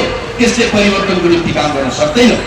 परिवर्तन गर्नका निम्ति रगत र मासु एक पार्ने जनताको जरुरी हुन्छ, क्रान्तिकारी तत्त्वको जरुरी हुन्छ, विचारको जरुरी हुन्छ र नयाँ वैकल्पिक सपनाको जरुरी हुन्छ। अब नेपाली जनताले नयाँ सपना देख्नै पर्छ, अब कुनै विकल्प छैन। मैले फेरि दोहोऱ्याउँछु, 3 करोड जनता भएको देशमा 1.25 करोड मानिसहरू विदेश जानै पर्ने, विदेशबाट कमाएर ल्याएको पैसा नेपालमा नबस्ने, फेरि फर्केर विदेशै जाने, के यो व्यवस्थाबाट मुक्ति यही व्यवस्थामा व्यक्ति फेरेर हुन्छ? हुँदैन। गम्भीरतापूर्वक सोचौँ, बुद्धिजीवीहरूले सोचौँ, बौद्धिकहरूले सोचौँ, पेसागत कर्मीहरूले सोचौँ, सबैले सोचौँ के यो समस्या समाधान सम्भव छ? यो व्यवस्था अन्तर्गत सम्भव छैन, असम्भव। तपाईँले 2/3 ल्याएको सरकारले कहिले समाचार सुन्नुभयो कि यो 3 वर्षमा कुनै चिजमा 1 रुपियाँ भाउ घटायो? सुन्नुभयो तपाईँले कहिले? पञ्चायतकालमा पनि कहिलेकाहीँ 1-2 रुपियाँ भाउ कुनै सामानमा घटाउँथे राजा महाराजाहरू। तर 2/3 प्राप्त गरेको सरकारले अपन्तक रूपमा जसरी काम गरे पनि हुने सरकारले कुनै सामानमा कुनै दिन 1 रुपियाँ भाउ घटाएको तपाईँले समाचार सुन्नुभयो? सुन्नु भएन। किन? यसको उत्तर चाहिँदैन, यसको उत्तर चाहिन्छ। यसको उत्तर केपी बा भनेर हल हुँदैन, यसको उत्तर प्रचण्ड कामरेड भनेर हल हुँदैन। यसको उत्तर व्यवस्थाभित्रको समस्यामा खोज्न सक्नुपर्ने हुन्छ। यसको उत्तर व्यवस्थाले दिन नसकेका उत्तरमा खोज्नुपर्ने हुन्छ। यो व्यवस्थाले त्यो ताकत नै राख्दैन। किन राख्दैन भने यो देश कसले चलाइरहेको छ भने मुठ्ठीभर दलाल पुँजीपतिहरूले चलाइरहेका छन्। मुठ्ठीभर दलाल पुँजीपतिहरूले अदालतले 1 हप्तापछि फैसला सुनाउँदैछ। सर्वोच्च अदालतले 1 हप्तापछि संसद पुनर्स्थापना भयो भने संसदीय पार्टीहरूको हात बजार खुल्नेवाला छ। कसले कसलाई किन्ने, कोसँग मिल्ने, कसले कसलाई मन्त्री बेच्ने हात बजार खुल्नेवाला छ। प्रचण्ड र माधव नेपालको ल्याल चुइनेवाला छ। त्यसपछि एकातिर त्यो समाधान हो? कसरी समाधान हो? त्यो समाधान होइन। त्यो समाधान हुन्थ्यो भने म तपाईँलाई भनौँ, त्यो पार्टीभित्र नेकपाको एउटा घटकभित्र रहेका एकजना ठुला समाजवादी नेता छन्।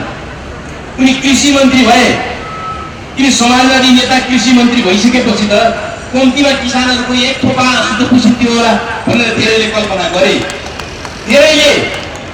तर 2 सिजनसम्म खल्तीमा पैसा छ, अन्तर्राष्ट्रिय बजारमा रासायनिक मल छ, तर 2 सिजनसम्म पनि मल ल्याउन समाजवादी नेताले सकेन। किन सकेन तपाईँलाई थाहा छ? म तपाईँलाई सुनाउँछु आज किन सकेन। भने त्यो मलको ठेक्का पाएका थिए प्रचण्डका घरबेटीले। प्रचण्डका घरबेटीको पेसा के थियो? सडक पिच गर्ने उनको पेसा थियो, तर मल खरिद गर्ने उनले ठेक्का पाए। सडक पिच गर्दै आएको मान्छे, कालोपत्रे गर्दै आएको मान्छेले अन्तर्राष्ट्रिय बजारमा मल तुरुन्त खोजोस्, कहाँबाट खोजोस्? उसले त्यो ठेक्का पाउनका निम्ति, सडक पिच गर्ने मान्छेले मल ल्याउने ठेक्का पाउनका निम्ति जति कमिसन बुझाएको थियो, त्यो कमिसन सस्तो मल ल्याएर मात्रै उसले उठाउन सक्थ्यो। सस्तो मल ल्याएर मात्रै। त्यो सस्तो मल खोज्दै 1 वर्ष गयो। समाजवादी नेता कृषि मन्त्री त भए, तर किसानको एक थोपा आँसु पनि उनले पुस्न सकेनन्। किन? के यो व्यक्तिको दोष हो? होइन, यो व्यक्तिको दोष होइन, यो व्यक्तिको समस्या होइन। व्यक्तिको पनि समस्या हुन सक्छ, तर मुटुको समस्या हो, व्यापारको समस्या हो, दलाल पुँजीवादको समस्या हो। त्यस कारणले हामी बिल्कुल नयाँ कुरा लिएर आएका छौँ। हो, नेपालका कम्युनिस्टहरूले समयमा नै हामीले धेरै कुरा गर्न भएका छैनौँ। हामी पार्टी एकतासम्म पुग्नुपर्नेछ, तर हाम्रा बिचमा थुप्रै वैचारिक समस्याहरू छन्, वैचारिक बेमेलहरू छन्। तर हामीले भन्यौँ हाम्रा वैचारिक बेमेलहरूलाई एक ठाउँमा राखौँ र देश र जनताका निम्ति लड्नुपर्ने कुरा, यो व्यवस्थाले जसरी मानिसहरूको जीवनमा भान पारेको छ त्यसका विरुद्ध लड्ने कुरामा एक ठिक्का आउन रणनीतिक संयुक्त मोर्चा बनाऊ। तपाईँलाई म सुनाऊ, धेरैलाई यो विषयमा चासो छैन होला, तर कम्युनिस्टहरूले जहिले पनि रणनीतिक संयुक्त मोर्चाको कुरा गर्दै आए, तर संसारमा यदाकदा अपवाद बाहेक कहीँ पनि रणनीतिक संयुक्त मोर्चाले सफलता प्राप्त गर्न सकेको थिएन, बन्नै सकेको थिएन। तर हामीले नेपालमा बनायो। यो 2-4 दिन संसदवाद एकातिर र क्रान्तिकारी चेतना एकातिर हुनु पर्यो। अब हुनै पर्यो। यो कुनै निश्चित पार्टीको कुरा होइन। यो देशको संसदीय व्यवस्थामा, यो देशको दलाल पुँजीवादी व्यवस्थामा एउटा ठुलो पाल परेको छ, ठुलो पाल अहिले प्रतिगमनद्वारा। यो सङ्कट नेपाली जनताको होइन, यो सङ्कट नेपालको दलाल पुँजीवादी व्यवस्थाको सङ्कट हो। नेपाली जनतालाई त जहिले सङ्कट थियो नि। 3 करोड जनतामध्ये 1.25 करोड मान्छे विदेश लगेर बाँच्न नसक्ने सङ्कट भनेको नेपाली जनताको सधैँ सङ्कट थियो। नेपाली जनताको यो सङ्कट होइन, यो दलाल पुँजीवादी व्यवस्थाको सङ्कट हो।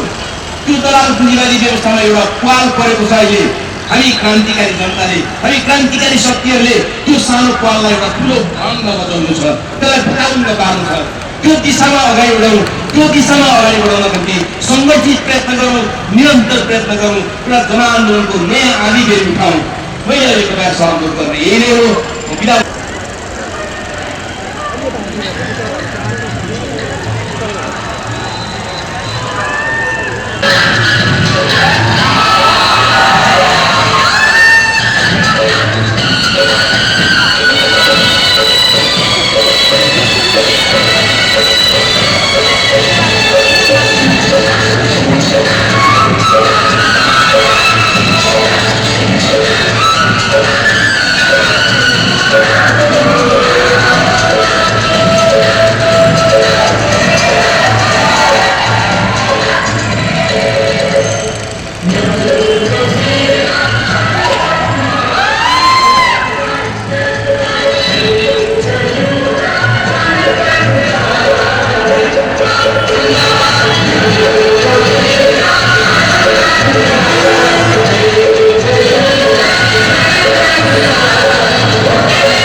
षड्यन्त्र भइरहेको छ।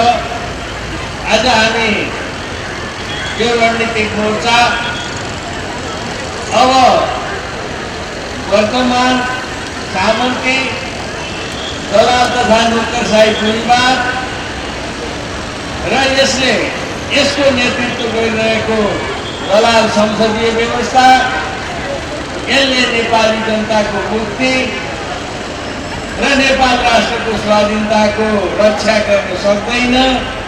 त्यसकारण नेपाली जनताले अब यिनका नौटङ्की र भ्रममा नपरी नयाँ विकल्प नयाँ बाटो निर्माणको लागि आफूलाई अग्रसर गर्नुपर्छ र यो व्यवस्थाको विस्थापन गरेर मात्रै जनताको जनवादी वैज्ञानिक समाजवादी व्यवस्था स्थापना नगरी अब नेपालका उत्पीडित वर्ग र नेपालका उत्पीडित समुदायको मुक्ति सम्भव छैन र नेपालको राष्ट्रिय स्वाधीनताको रक्षा पनि हुँदैन।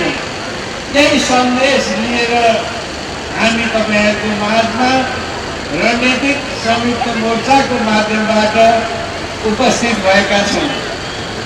आदरणीय जनसमुदायहरू, तपाईहरुलाई थाहा छ क्रान्तिका नायक, संघर्षका नायक अथवा देशका निर्माता अरू कुनै नेता पार्टीमा ठेकेदारहरू होइनन्।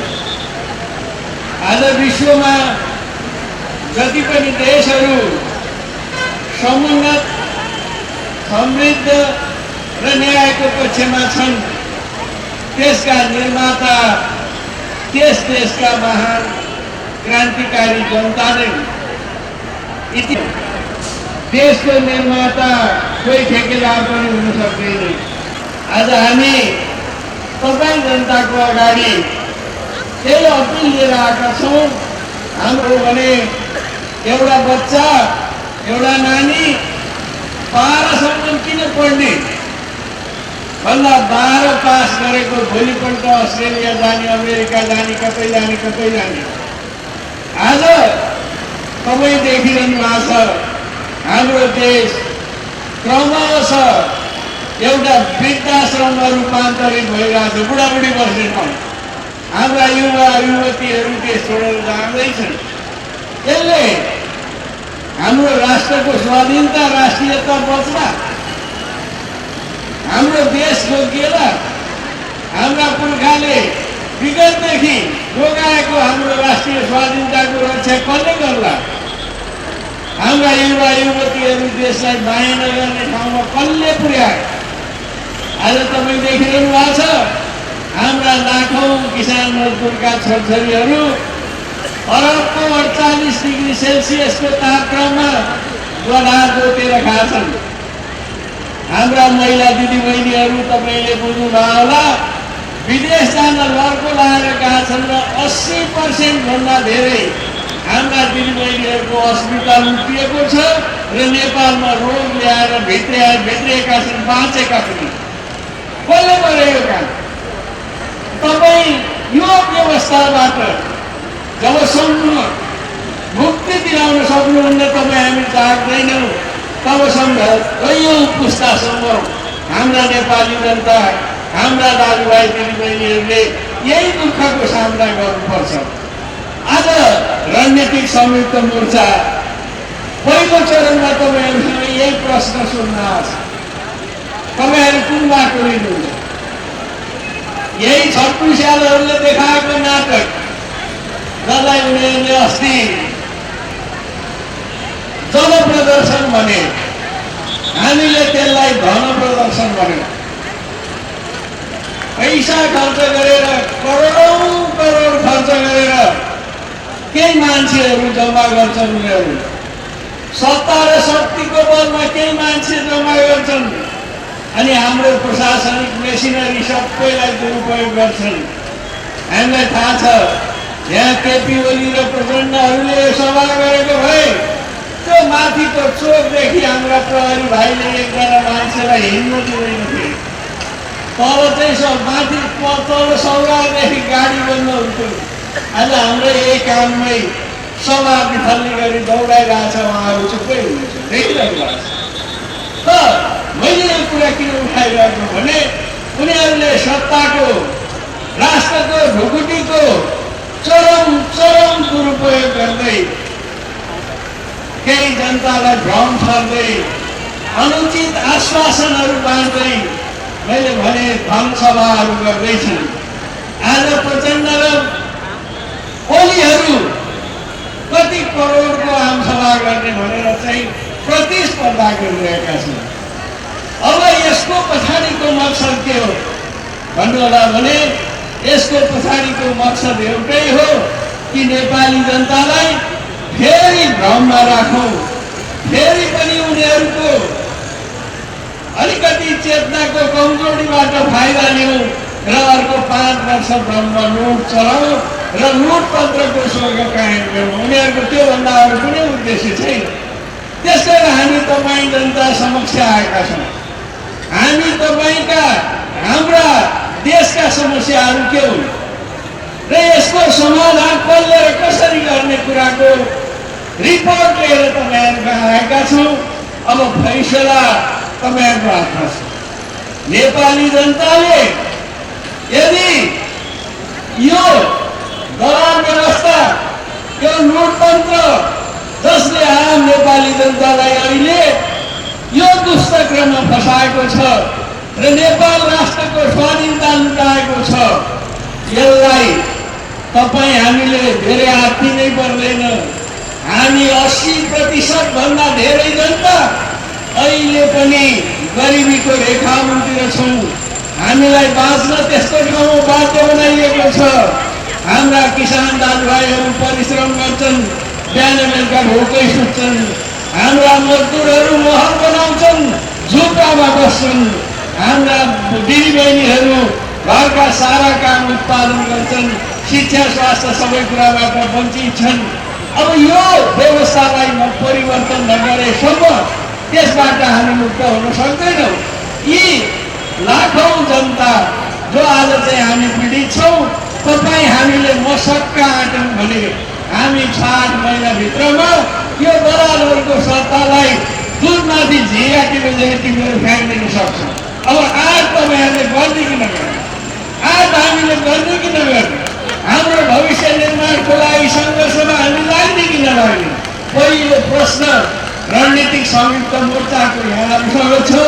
हामीलाई विश्वास छ सम्पूर्ण उत्पीडित जनसमुदायहरू एउटा मुक्तिको युद्धमा, एउटा मुक्तिको लडाइँमा, यसलाई भनौँ एउटा अन्तिम युद्धको लडाइँमा अब तपाईँ मैदानमा आउनै पर्छ र नेपाल राष्ट्रको मुक्ति, नेपालको स्वाधीनताको रक्षा र नेपाली उत्पीडित वर्ग समुदायको मुक्तिको बाटोमा लाग्नुपर्छ। यही अनुरोध नेपालको कम्युनिस्ट आन्दोलनमाथि लगाएको प्रतिबन्ध हो। त्यसकारण हामीले आज होइन प्रतिबन्ध लगाएकै दिनवलीको प्रतिबन्धलाई खारेज गरिदिएका छौँ।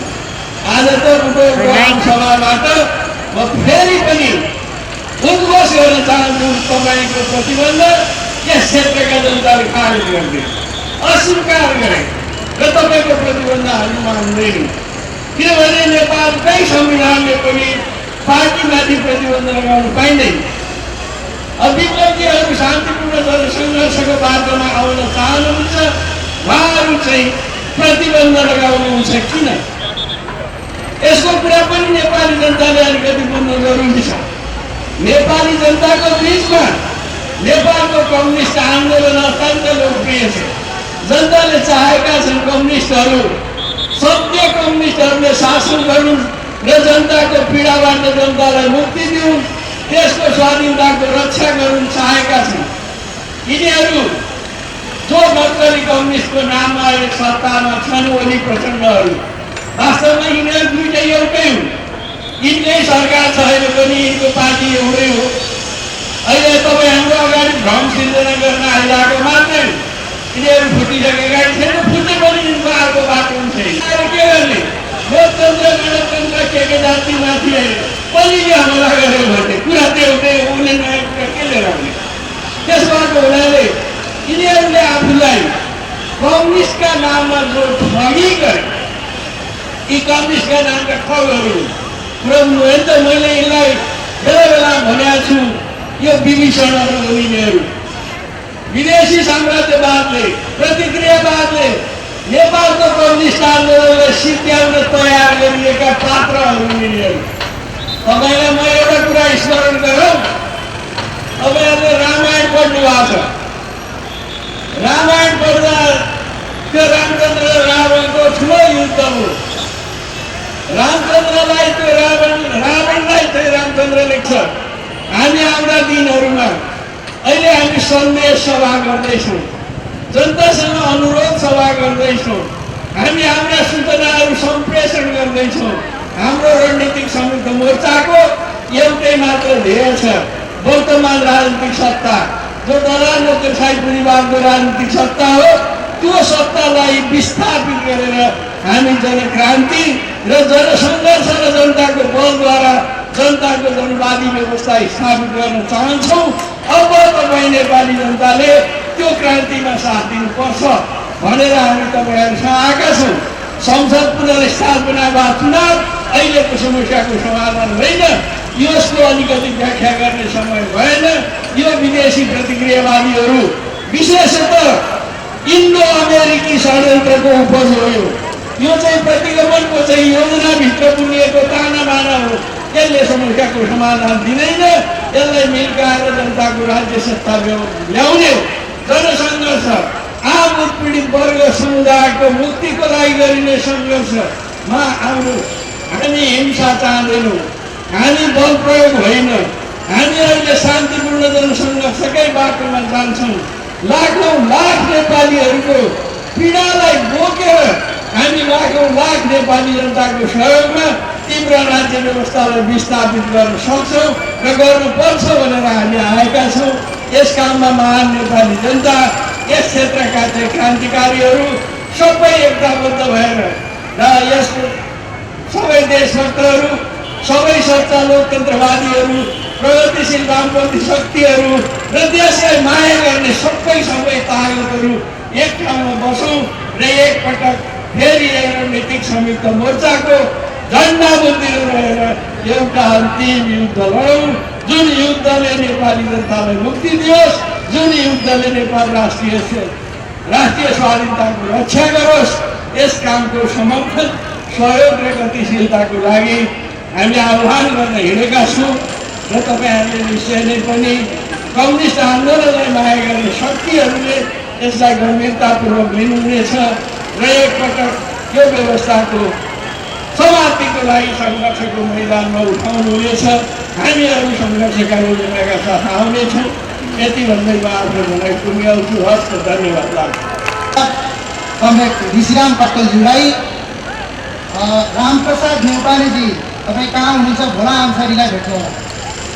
अब म अन्तिम वक्ताका रूपमा ऐतिहासिक ढङ्गले आन्दोलन गर्दै आउनुभएका कम्युनिस्ट आन्दोलनका एक शीर्ष नेता, नेपाल कम्युनिस्ट पार्टी क्रान्तिकारी माओवादीका स्थायी समिति सदस्य कमरेड रामसिंह सिंहलाई आफ्नो महत्त्वपूर्ण मन्तव्य राखिदिनु हुनका निम्ति हार्दिक अनुरोध गर्दछु र हाम्रो अन्तिम वक्ताका रूपमा रहनुभएको छ। साथीहरू धैर्यतापूर्वक बस्दिनु होला र हामी यस पछाडि कार्यक्रम समापन गरेर छिटै यहाँबाट बिदा हुनेछौँ र म आमन्त्रण गर्दैछु कमरेड रामसिंह श्रेष्ठ। संस्थालाई ध्वस्त पार्नु यसको पहिलो उद्देश्य। दोस्रो, त्यो ध्वस्त पारेर त्यसको ठाउँमा हामीले जनताको सङ्घीय जनगणतन्त्र र वैज्ञानिक समाजवादको स्थापना गर्ने हाम्रो दोस्रो लक्ष्य। यो लक्ष्य पुरा गर्नको लागि हामी सम्पूर्ण क्रान्तिकारीहरू एक हुनुपर्ने हाम्रो आवश्यकता छ। त्यस कारणले हामीले हाम्रा कतिपय मध्यस्थका पार्टी पनि यो लक्ष्य प्राप्त गर्नका लागि सहमत हुने सबै क्रान्तिकारी कम्युनिस्टहरू, क्रान्तिकारी कम्युनिस्टहरू मात्र होइन, सत्ता वामपन्थी देशभक्त र लोकतान्त्रिक शक्तिहरूलाई पनि हामीले यो मोर्चामा आउन हामीले आह्वान गरेका छौँ र उहाँहरूलाई पनि हामीले सामेल गर्दैनौँ। तर हाम्रो यो उद्देश्य प्राप्त गर्नको लागि हामीले तत्कालको राजनीतिक कुराहरूलाई उठाएर जानुपर्ने हुन्छ। त्यसको लागि हामीले यहाँ पूर्ववक्त साथीहरूले भने जस्तै अहिलेसम्म भएका यी सबै कुराहरूको हामीले समीक्षा गर्न जरुरी छ। त्यस कारणले हामी राजनीतिक समीक्षा सभा हुँदै वैकल्पिक संयुक्त सरकार, यो वैकल्पिक संयुक्त सरकार भनेको यो संसदीय व्यवस्थाभित्रबाट हुने सरकार होइन, यो क्रान्तिकारी सरकार हो, यो किसान र मजदुरहरूको हितमा गर्ने सरकार हो, यो उत्पीडनमा परेका जाति समुदायको पक्षमा हितमा गर्ने सरकारको हामी विकल्प हामीले दिएका छौँ। त्यसरी हामी सङ्घीय जनमतका वैज्ञानिक समाजवाद प्राप्त गर्ने आन्दोलनमा यो श्रृङ्खला जोडेर हामीले अगाडि बढाउने कोसिस गरिरहेका छौँ। अब यति मात्रै पनि होइन, हाम्रो यो रणनीतिक संयुक्त मोर्चा हाम्रो बिचको पार्टी एकताको सम्म पनि पुर्याउने हाम्रो लक्ष्य छ, प्रयत्न छ। त्यस कारणले हामी त्यो दिशातिर पनि हामी अघि बढ्दैछौँ। त्यसको हुनाले यो संयुक्त मोर्चाको हाम्रो केन्द्रीय समिति बन्ने छ, प्रदेश समिति बन्ने छ र हामीले त्यसको संरचनाहरू निर्माण गरेर जाने हामीले प्रस्ताव गरेका छौँ। यसको साथसाथै हामी के कुरा गर्छौँ भने हाम्रो बिचमा भएका कार्यक्रमहरू गर्दै जाने हाम्रो स्वतन्त्र छ। अन्तमा म संयुक्त मोर्चा सम्बन्धी कुरालाई के भन्छु भने यो संयुक्त मोर्चा हामीले गठन गरेका छौँ र यो हाम्रो प्रारम्भ हो र यसको जोड के छ भने यो संयुक्त मोर्चालाई प्रक्रियाकारी शक्तिहरूले, देशी विदेशी प्रक्रियाकारी शक्तिहरूले यस बिचको अन्तर्विरोधता खेल्ने, यसलाई कमजोर पार्ने, यसलाई विघटन गराउने दिशातिर जान सक्छन्। त्यस कारणले हामी सबै यो मोर्चालाई भएका घटकहरू यसलाई एउटा सहानुभूति गर्ने सबै शक्तिहरूले यसलाई रक्षा गर्ने, रक्षा मात्र होइन यसलाई विकास गर्ने दिशातिर हामी अगाडि बढ्नुपर्छ र हामी अगाडि बढ्नेछौँ भन्ने मैले यहाँहरूलाई विश्वास दिलाउन चाहन्छु। आदरणीय जनसमुदाय, हामीले यहाँ भन्यौँ हामी संसदीय व्यवस्थाको ध्वस्त पार्ने, यसको ठाउँमा अग्रगामी अथवा सङ्घीय जनगणतन्त्र वैज्ञानिक समाजवादी किन भन्दाखेरि यो संसदीय व्यवस्था भनेको प्रतिक्रियावादी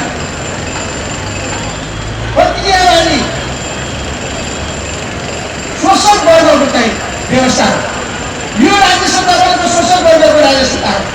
त्यस कारणले यसमा त केही नेपाली जनताको लागि, किसानहरूको लागि, मजदुरहरूको लागि, महिलाहरूको लागि केही हुनेवाला छैन। नेपालको सन्दर्भमा भन्ने हो भने यो व्यवस्था तल लोकदशा पोलिपति र सामन्त वर्गको हितमा काम गर्ने व्यवस्था हो, त्यो राज्य सत्ता हो। त्यस कारणले यो राज्य सत्तालाई ध्वस्त पारेर जनताको हितमा काम गर्ने किसानहरू, मजदुरहरू, विभिन्न वर्गका जाति समुदायहरू, महिलाहरूको पक्षमा काम गर्ने, हामीले त्यसको पक्षमा काम गर्ने व्यवस्था हामीले निर्माण गर्छौँ। यो कुरा यो हाम्रो व्यवस्था होइन, जनताको व्यवस्था भन्ने कुरा नेपालको सन्दर्भमा 7 सालपछि संसदीय व्यवस्था लागू भयो। 17 सालदेखि 45 सालसम्म राजाको एउटा पञ्चायती नियमको शासन लागू भयो। 46 सालदेखि अहिलेसम्म यही संसदीय व्यवस्था चाहिँ छ। यो संसदीय व्यवस्थाले नेपाली जनताको अवस्था के गरायो, हाम्रो अवस्था के हो, देशको अवस्था के हो, राष्ट्रियताको समस्याहरू समाधान गर्न सकेन, जनताको जनजीविकाको समस्या समाधान गर्न सकेन, जनतन्त्रको समस्या समाधान गर्न सकेन। त्यस कारणले यो संसदीय व्यवस्थालाई खत्तम गर्नु बाहेक अर्को हामी छैन। त्यस कारणले आज यहाँ संसद के मात्रै राख्ने, संसद भनेपछि दुईटा भाग गरेर संसदको पुरस्तावना र निर्वाचन, यो दुईटै कुरा के हो संसदीय व्यवस्थाभित्र कुरा हो। संसदको पुरस्तावना गरे पनि यही अहिले भएको संसद आउने हो। नयाँ निर्वाचनमा गयो भने नयाँ संसदमा बाहिर जाने कुरा होइन। त्यस कारणले यो दुईटै विकल्प उनीहरूले जे कुरा गरिरहेको त्यो नेपाली होइन। त्यस कारणले हामी यो विकल्पमा संसद पुनर्स्थापना गर्ने या नयाँ निर्वाचन होइन, यो संसदीय व्यवस्थालाई ध्वस्त पारेर जनताको जनवादी गणतन्त्र र वैज्ञानिक समाजवाद ल्याउने विकल्पमा जानु भन्ने हाम्रो अर्को जनसमुदायहरू। म अब तपाईँहरूलाई छोटो समयमा के भन्न चाहन्छु भने अहिलेको नेपाल कम्युनिस्ट पार्टी दल नेकपा हुन्छन् त्यसको विषयमा मैले आफ्नो केही कुरा आफ्नो मर्तबा केही धारणा राखेँ। पहिलो कुरा के कुरा गर्नु पर्यो भने यो दल नेकपा पहिले दुईटा पार्टी भएको छ। यो दुईटै पार्टी कम्युनिस्ट पार्टी होइन। पहिलो कुरा यो कुरामा हामी क्लियर यो कम्युनिस्ट नाम गरेको दलाल तथा नोकरशाही पुँजीपतिको प्रतिनिधि पार्टी। त्यस कारणले कोही मान्छेले आफ्नो व्यक्तिगत स्वार्थको लागि आफ्नो पारिवारिक स्वार्थको लागि यो पार्टीको पछि लाग्नु भएको छ भने ती साथीहरूलाई हामीले भन्नु केही छैन। तर यसले मुक्ति गर्छ कि यसले जनताको पक्षमा काम गर्छ कि यसले किसानको पक्षमा काम गर्छ कि मजदुरको पक्षमा काम गर्छ भन्ने आशाले त्यसलाई कम्युनिस्ट पार्टीले भनेर तपाईँहरू त्यसलाई प्रश्न गरिरहनु भएको छ भने तपाईँ कुन चाहिँ त्यो चाहिँ कम्युनिस्ट पार्टी होइन। त्यो पार्टी परित्याग गरेर गणतन्त्र क्रान्तिकारी कम्युनिस्ट पार्टी लानुपर्छ।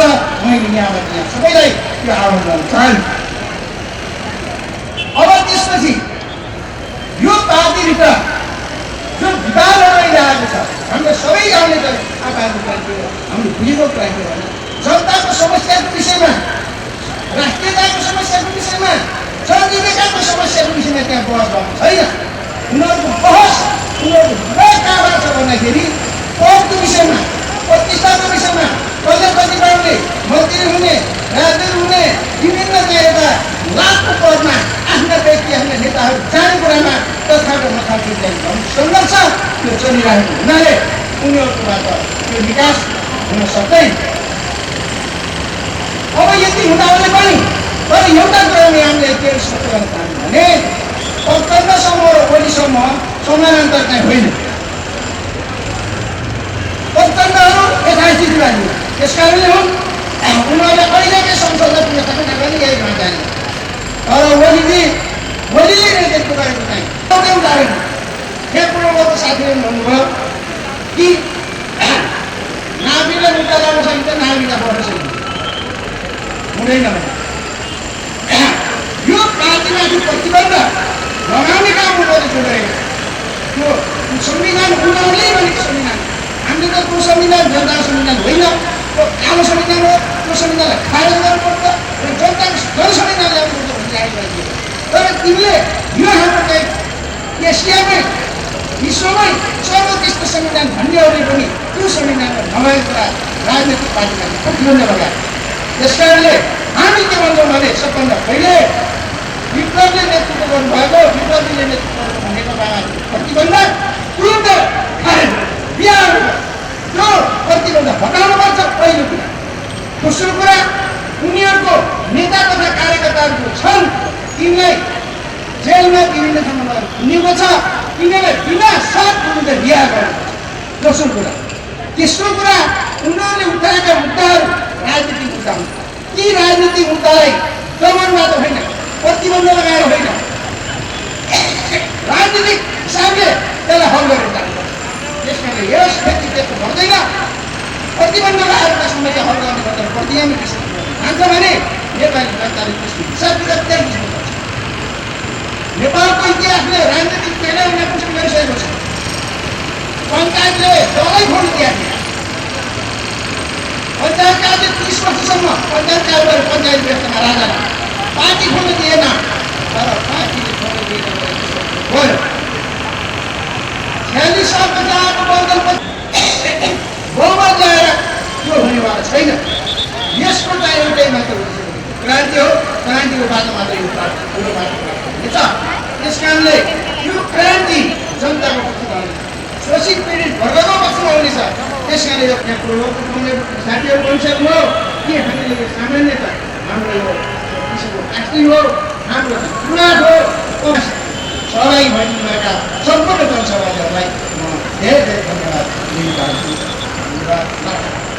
कमरेड रामसिंह श्रेष्ठज्यूलाई कमरेडहरू हामीले कार्यक्रमको अन्तिममा आइपुगेका छौँ। हामी वक्ता नेताहरूले धेरै कुरा तपाईँलाई भनिसक्नु भएको छ। हामी यो प्रतिक्रियावादी पुँजीवादी संसदीय व्यवस्था राज्य सत्ता र व्यवस्था विरुद्धमा हामी उभिएका छौँ र हामी जनगणतन्त्र र वैज्ञानिक समाजवाद स्थापना नगरिकन हामी थाक्दैनौँ, हामी विश्राम लिँदैनौँ। यस कारणले गर्दाखेरि त्यही दिशामा हाम्रो आजको सभाले दिशा निर्देश गरेको छ र यसलाई सम्पूर्ण आजको उपस्थित जनसमुदाय,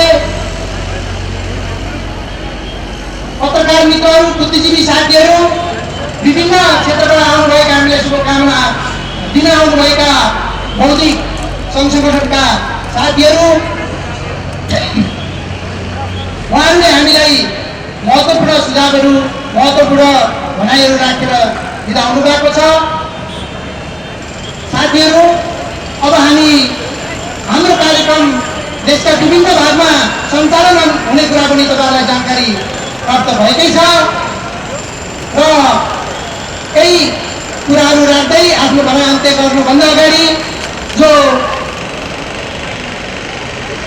झन्डा विभिन्न ठाउँमा छरिएर रहेका झन्डाहरूलाई स्वयंसेवक साथीहरूले कलेक्सन कर्तव्यसहित समापन गरिदिनु हुनका निम्ति आजका यस कार्यक्रमका सभा अध्यक्ष तथा क्रान्तिकारी माओवादी नेपाल कम्युनिस्ट पार्टी क्रान्तिकारी माओवादीका प्रदेश समितिका सचिव कमरेड भूपेन्द्र नेउपानेजीलाई म अनुरोध गर्दै म आफू पनि कार्यक्रमबाट बिदा हुन चाहन्छु। हस्त धन्यवाद। सर्वप्रथम म यहाँ सबैलाई हार्दिक आभार, हार्दिक धन्यवाद अर्पण गर्न चाहन्छु। आदरणीय दाजुभाइ हाम्रा वक्ता बन्धुहरूले, हाम्रा वक्ता मित्रहरूले यहाँ धेरै विषय राखिसक्नुभयो। मैले धेरै कुरा राख्नु छैन, मात्र के हो भने हामी राजनैतिक मोर्चाको निर्माण, हामी विभिन्न धारामा रहेका क्रान्तिकारी शक्तिहरू एकताबद्ध भएर नेपालको कम्युनिस्ट आन्दोलनलाई, नेपाली कम्युनिस्ट आन्दोलनलाई उच्च शिखरमा पुर्याउने सङ्कल्पसहित तपाईँहरूको बिचमा उपस्थित भएका छन्। यो अभियानको निरन्तरतामा नेपाली कम्युनिस्ट आन्दोलन देखिएका विभिन्न समस्याहरू, विभिन्न चिन्तन र प्रवृत्तिहरू, त्यसका विरुद्धको जुझाउ छन्दा उठाएर यो राजनैतिक मोर्चा मार्फत, यो राजनैतिक मोर्चा मात्र होइन, क्रान्तिकारीहरूको एकताको सन्देश प्रदान गर्ने दिनलाई निकट ल्याउनको लागि हाम्रो यो अभ्यास हो।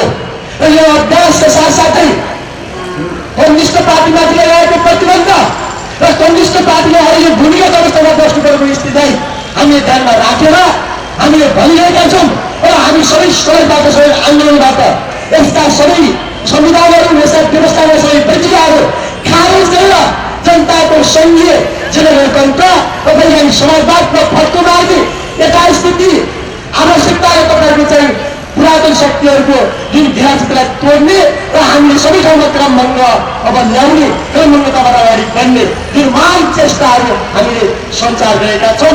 यो लाग्छ मलाई भव्यता, महानता र असाध्यै दुर्गामी महत्त्वका साथ हाम्रो नजिकबाट हामी सबैले देख्न पायौँ र यसलाई चाहिँ हामीले राम्रो समाधान गर्न पायौँ र हामीलाई ठुलो उपलब्धिको विषय यो यति मात्र होइन, यो अभियान हो। यहाँ हामीले राजनैतिक मोर्चाका उद्देश्य, मान्यता, त्यसका प्रक्रियाहरू यहाँ पेशबाट गरेका छैनौँ। यो निरन्तर अगाडि बढ्छ। यो आन्दोलनको रूपमा, विद्रोहको रूपमा, सङ्घर्षको रूपमा सङ्गठित भएर अगाडि बढेर आफ्ना लक्ष्यहरू हासिल गर्छ। हामीलाई विश्वास छ, आशा छ आगामी दिनहरूमा यति मात्र होइन, प्रतिक्रियावादी सत्ता र व्यवस्थाले शासकहरूलाई बुझ्न सडकका सडकमा पछाड्ने तपाईँहरूमा शक्ति, ऊर्जा यसले अवश्य दिएको छ, हामी सबैलाई दिएको छ। हामीले यही सङ्कल्प, यही बुझाइका साथ यो कार्यक्रम भव्य रूपमा सफल पारेका छौँ। यो कार्यक्रमलाई सम्पन्न गर्न आउनुहुने सबै आदरणीय दाजुभाइ तथा दिदीबहिनीहरू, हाम्रा पत्रकार मित्रहरू, सुरक्षाकर्मी साथीहरू, सबैलाई, हाम्रा अतिथिहरूलाई सबैलाई हार्दिक आभार प्रकट गर्दै म धन्यवाद दिन चाहन्छु र यो सभा यही समापन भएको घोषणा गर्दछु। हस्त, धन्यवाद।